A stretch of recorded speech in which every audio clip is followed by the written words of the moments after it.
देश में एक बार फिर रियल एस्टेट सेक्टर पर बड़ा बवाल खड़ा हो गया क्योंकि सेंट्रल ब्यूरो ऑफ इन्वेस्टिगेशन यानी सीबीआई ने एक साथ देश में 77 लोकेशन पर छापेमारी कर एक ऐसे नेक्सस का खुलासा किया है जिसने लाखों होम बायर्स के सपनों को तोड़ा है। और ये नेक्सस है बिल्डर्स और फाइनेंशियल इंस्टीट्यूशंस यानी बैंकों और एनबीएफसीज के बीच, जहां आरोप है कि बिल्डर्स और बैंक अधिकारियों ने मिलकर होम बायर्स को ऐसे प्रोजेक्ट्स के लिए लोन दिलवाया जो या तो अधूरे थे या जिनकी ग्राउंड रियलिटी कुछ और ही थी। और सबसे चौंकाने वाली बात यह है कि इस पूरे खेल में सबवेंशन स्कीम का जमकर दुरुपयोग किया गया। इस स्कीम के तहत बिल्डर वादा करता था कि जब तक घर बनकर तैयार नहीं हो जाता तब तक ईएमआई वही भरेगा, लेकिन असल में हुआ क्या? बिल्डर्स ने बैंकों से साठगांठ कर ग्राहकों के नाम पर लोन पास करवा लिया, पैसा अपने खातों में डलवा लिया और फिर ना तो प्रोजेक्ट पूरे किए और ना ही ईएमआई भरे। नतीजा ये हुआ कि हजारों लोग आज भी ऐसे घरों के लिए ईएमआई चुका रहे हैं जो सिर्फ कागजों में मौजूद है।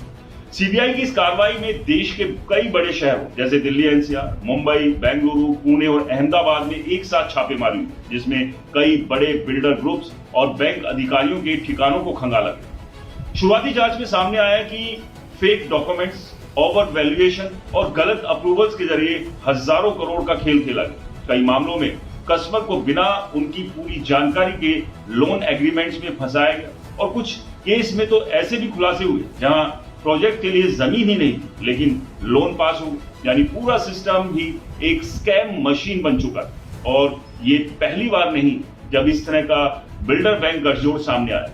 इससे पहले भी आम्रपाली ग्रुप, जेपी इंफ्राटेक और सुपरटेक जैसे बड़े नामों के मामले सामने आ चुके हैं, जहां लाखों होम बायर्स सालों तक कोर्ट के चक्कर काटते रहे। और अब सीबीआई की ताजा कार्रवाई इस बात का संकेत है कि सरकार इस नेक्सस को तोड़ने के लिए बड़े स्तर पर कदम उठा रही है। जांच एजेंसी ये भी पता लगाने की कोशिश कर रही है क्या बैंक अधिकारियों ने जानबूझकर ऐसे प्रोजेक्ट्स को फंड किया जिनमें रिस्क बहुत ज्यादा था, और क्या इसके बदले उन्हें कोई फायदा मिला, यानी क्या ये सिर्फ लापरवाही थी या फिर एक सुनियोजित साजिश।